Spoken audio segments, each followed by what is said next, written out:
This is Concept English Plus, and I'm one of the faculty members from Government Postgraduate College मियां चनू। तो आज के session में हम discuss करने वाले हैं कि इंग्लिश लेक्चरशिप की तैयारी कहाँ से शुरू की जाए। स्टूडेंट्स को ये मसला है, लिटरेचर शुरू किया जाए, कहाँ से शुरू किया जाए, लिंग्विस्टिक्स को शुरू किया जाए, कहाँ से शुरू किया जाए। प्रॉब्लम्स हैं, इनका हमें थोड़ा बहुत इदराक है, लेकिन सबसे पहली चीज़ जो तैयारी के सिलसिले में है वो हमें ये देखनी चाहिए कि अपने टीचर से कांटेक्ट हमारा होना चाहिए। टीचर्स का तजर्बा हमारे बहुत काम आ सकता है। You know it very well, there is no substitute of experience. तो टीचर्स का जो तजर्बा है उससे फ़ायदा हमें उठाना चाहिए, उनसे हमारी मुलाकातें होनी चाहिए, उनसे डिस्कशन होनी चाहिए। तो थोड़ा सा अपना कंट्रीब्यूशन देने के लिए मैं ये कहूँगा कि लिटरेचर के जो एजेस हैं इनका हमें पता होना चाहिए कि मिडीवल एजेस में किस किस्म का वर्क जो है पैदा हुआ, प्रोड्यूस हुआ, तो उसका पता होना चाहिए। उसमें एलजी, हैरिक पोएट्री, लिरिक और बैलेट जो है ये इम्पोर्टेंट है। और इस एज के राइटर्स का हमें पता होना चाहिए कौन कौन से हैं। चौसर है, विक्लिफ है, और लैंगलैंड है, बीड है, कैडमैन है। तो इनके नुमाइंदा जो वर्क्स हैं उनका हमें होना चाहिए। तो इस दौर के जो वर्क्स हैं वो बीड्स हिस्ट्री है, बेवुल्फ है, द वंडरर है, the dream of the road है। इस पे हमारा वो फोकस होना चाहिए, यानी ये हमारी नज़र से कम गुजरने तो लाजमी चाहिए। जैसे Sir Gawain and the Green Knight है, और the Prologue to the Canterbury tales.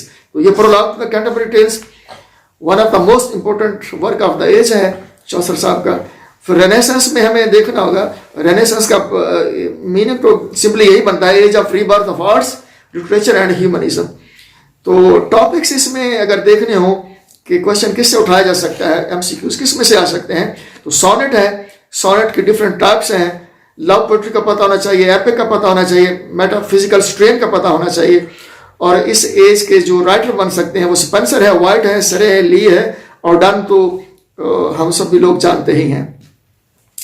इस एज का अगर वर्क देखना है तो फेरी क्वीन को देखा जा सकता है, और एस्ट्रोफल को देखा जा सकता है, एमोरेटी को देखा जा सकता है। Sonnet specially by Spenser, Wyatt, Surrey and Shakespeare, इन्हें देखना होगा। और द मेटाफिजिकल पोएट्री पे भी हमारी नज़र होना चाहिए, बहुत इंपॉर्टेंट है। उसके बाद प्यूरिटन एज को देखना होगा, जिसके नुमाइंदा राइटर्स हैं मिल्टन और बेन जॉनसन। तो वर्क्स जो हैं इंपॉर्टेंट वो है पैराडाइज लॉस्ट, लेसिडास, सैमसन, एगोनिस्ट्स। इनका हमें वो पता होना चाहिए, इसके इनमें क्या है। और इसके बाद हमें देखना होगा रेस्टोरेशन एज। रेस्टोरेशन एज में लिरिक, एरियल, एपिक पोएट्री, इन पे स्पेशल फोकस हमारा होना चाहिए, इनके बारे में हमें होनी चाहिए। और इस एज के जो राइटर्स हैं वो ड्राइडन है और कुछ उसके कंटेम्परेरीज हैं, उनका हमें पता होना चाहिए। इस एज का बहुत इंपॉर्टेंट वर्क जो है वो है एब्सोलम एंड एकिटोफल। इस पे हमें काम करना होगा, one of the most important work of the age. और इसके बाद the way of the world, इसको भी देखना होगा। इसके बाद आता है जी ऑगस्टन एज, या इसको आप 18th सेंचुरी एज भी कहते हैं।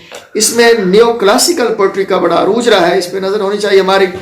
और इस एज का नुमाइंदा लिखारी पोप है, जिसका शुरा फाक काम है the Rape of the lock, इस पे हमारी नज़र होनी चाहिए। इसको हमने देखना होगा।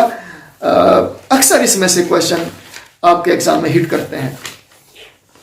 और इसके एज के टॉपिक्स में से रोमांटिक आइडियल्स को देखा जाए, रोमांटिक पोएट्री की कैरेक्टरिस्टिक का हमें पता होना चाहिए, और with special focus on lyric. Again I am repeating the words, these are the most very important concept for sake of lectureship examination.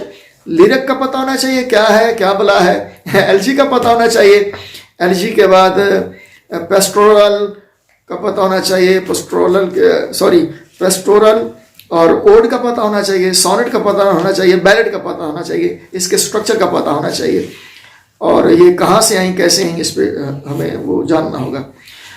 इस एज के लिखारी में जो है, लिखारियों में वर्ड्सवर्थ, कॉलरिज, ब्लेक, शैली, कीट्स, बायरन, जेन ऑस्टन बहुत important है, इन पे हमें नज़र रखनी होगी। तो इस एज के जो नुमाइंदा वर्क्स हैं वो प्रेफेस टू लिरिकल बैलेट्स, और ये प्रेफेस टू लिरिकल बैलेट के बाद ओड्स एंड सॉनेट्स जो कीट्स की हैं उनका हमें पता होना चाहिए, सॉन्ग्स ऑफ इनोसेंस का पता होना चाहिए, Adonais, ode to the west wind और कुबला खां, इन पे हमारी नज़र होनी चाहिए। विक्टोरियन एज पे आ जाते हैं जी। विक्टोरियन एज की कैरेक्टरिस्टिक का पता होना चाहिए, थीम्स कैसे रहे हैं इसमें, स्पेशली जो है ड्रामेटिक मोनोलॉग का हमें पता होना चाहिए, ब्लैंक वर्स का पता होना चाहिए। और टेनिसन, ब्राउनिंग, आर्नल्ड, ये मशहूर राइटर्स हैं, पोइट्स हैं, इनका हमें पता होना चाहिए। और माई लास्ट डचेस एक बहुत बड़ा काम है, यूलिसिस बहुत बड़ा काम है, इस पे हमारी नज़र होनी चाहिए। मॉडर्न एज में हमें देखना होगा मॉडर्न पोइट्री की फीचर्स क्या हो सकती हैं, इसके राइटर कौन कौन से अच्छे वाले हैं, जैसे W.B. येट्स हैं, T.S. एलियट है, इसमें से अक्सर क्वेश्चन आपको हिट करते हैं, देखना होगा। द वेस्ट लैंड को देखना होगा, he wishes for the clothes of heaven, ये जब पेपर सब्जेक्टिव हुआ करते थे तो ये वाला वर्क जो है he wishes for the clothes of heaven, Yeats का इस पे पूछा जा चुका है। और फिर उसके बाद ड्रामा पे हमारी नज़र होनी चाहिए।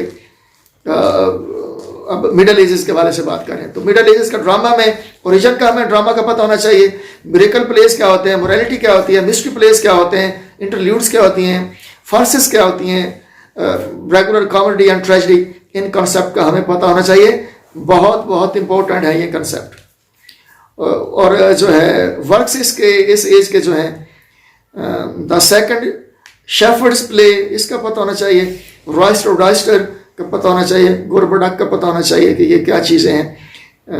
तो हर्बर्ट मार्वल, लाइक दैट, इस किस्म के जो सारे हैं काम, उन पर हमारी नज़र होनी चाहिए। रेनेसांस में हमें माफ रखिएगा आना होगा फिर, तो ये गोल्डन पीरियड ऑफ ड्रामा है रेनेसांस एज, इसका हमें पता होना चाहिए। Tragic, romantic, comic and historical place का हमें पता होना चाहिए, बहुत इंपॉर्टेंट है ये काम। मार्लो और शेक्सपियर इसके नुमाइंदा लिखा रही हैं, इन पे हमारी नज़र होनी चाहिए।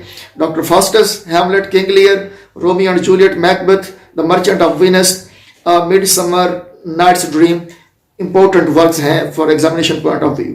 इस एज के प्यूरिटन एज में, इसको एज ऑफ पॉलिटिकल डिसरप्शन भी कहा जाता है, इसके टॉपिक्स का हमें पता होना चाहिए कि ड्रामा का डिक्लाइन कैसे हुआ, कॉमेडी ऑफ ह्यूमर्स कैसे वो है इस एज का है, इस पे देखना होगा। तो राइटर्स जो हैं इस एज का बनता है बेन जॉनसन, इस पे बात होनी चाहिए, इसे देखना चाहिए। और वर्क्स जो हैं, अल्केमिस्ट है, every man in his humour, ये मोस्ट इंपोर्टेंट वर्क्स हैं इस एज के। रेस्टोरेशन लिटरेचर में फिर हम देखेंगे टॉपिक क्या बन सकते हैं, हेरोइक ड्रामा बन सकता है, she tragedies and restoration, aristocratic comedy हो सकती है। तो राइटर जो है इसके ड्राइडन है, एफ्राबैन है, इनको देखना होगा। The way of the world इस एज का बड़ा इंपॉर्टेंट वर्क है। मॉडर्न में भी हमें देखना होगा थिएटर ऑफ अब्सर्ड और रियलिस्ट थिएटर। तो G.B. Shaw, Beckett, Henrik Ibsen, अजीम लिखारी हैं इस एज के, इन पे हमें वो नज़र रखनी होगी। मेजर वर्क जो इस एज के हो सकते हैं, मेजर बारबरा है, पिग्मेलियन है, वेटिंग फॉर गोडो है, द वाइल्ड डक और डॉल्स हाउस, इन पे हमारा वो होना चाहिए। फिर फिक्शन और प्रोज को भी देख लेते हैं रेनेसांस एज के हवाले से। टॉपिक्स में क्या हो सकता है रेनेसांस एज में, इसका राइज कैसे हुआ नावल का, स्पेशली फोकस हमारा होना चाहिए पिकरेस्क नावल पे, स्टायर पे, journalistic biography, psychological realism, autobiography, utopian, sentimental and feminist novel पे हमारा फोकस होना चाहिए। राइटर जो है स्विफ्ट, डफो है, रिचर्डसन और फील्डिंग, इस पे हमारा होना चाहिए concern. The Rape of the Lock, Gulliver's Travel, Robinson Crusoe, Pamela, Joseph Andrews, इन वर्क्स पे भी हमें देखना होगा। एसेस में फिर देखते हैं बर्नार्ड रसल आ जाता है, बर्नार्ड रसल के बाद रस्किन है, बेकन है, इन्हें देखना होगा हमें। रोमांटिक फिक्शन की कैरेक्टरिस्टिक का पता होना चाहिए कि हिस्टोरिकल, डोमेस्टिक, गोथिक नावल, ये क्या चीज़ें होते हैं। जैन ऑस्टन पे नजर होनी चाहिए जिसका वर्क है प्राइड एंड प्रेजुडिस। और विक्टोरियन एज का जो माना जाता है ट्रेडमार्क ट्रेंड, इसका मेजर जो एलिमेंट माना जाता है एज ऑफ रियलिज्म, इस पे हमारा फोकस होना चाहिए। इसमें चिल्ड्रंस लिटरेचर क्या है, कैसे प्रोड्यूस हुआ, social realism, nature, emergence of middle age classes का ये कॉन्सेप्ट इस एज में पाया जाता है। ये विक्टोरियन फिक्शन की ये कैरेक्टरिस्टिक्स हो सकती हैं। इसमें Hardy, deacon, Brontë sisters, George Eliot, Ruskin, Russell, इसको देखना होगा। और इसके बाद और काम तो और भी करना है, लेकिन लिंग्विस्टिक्स में हमारे कुछ कंसेप्ट क्लियर हो चाहिए। लिंग्विस्टिक किस ज़बान का लफ्ज़ है, ये कितने अल्फाज पर मुश्तमिल है, इसके कॉन्सेप्ट जैसे है ला लैंग क्या है, ला पेरोल क्या है, कॉम्पिटेंस क्या है, परफॉर्मेंस क्या है, बला बला कई सारे बनते हैं कॉन्सेप्ट। कोई सवाल हो कमेंट करें, हमारी हौसला अफजाई के लिए चैनल को सपोर्ट करें, एक दूसरे का ख्याल रखिए।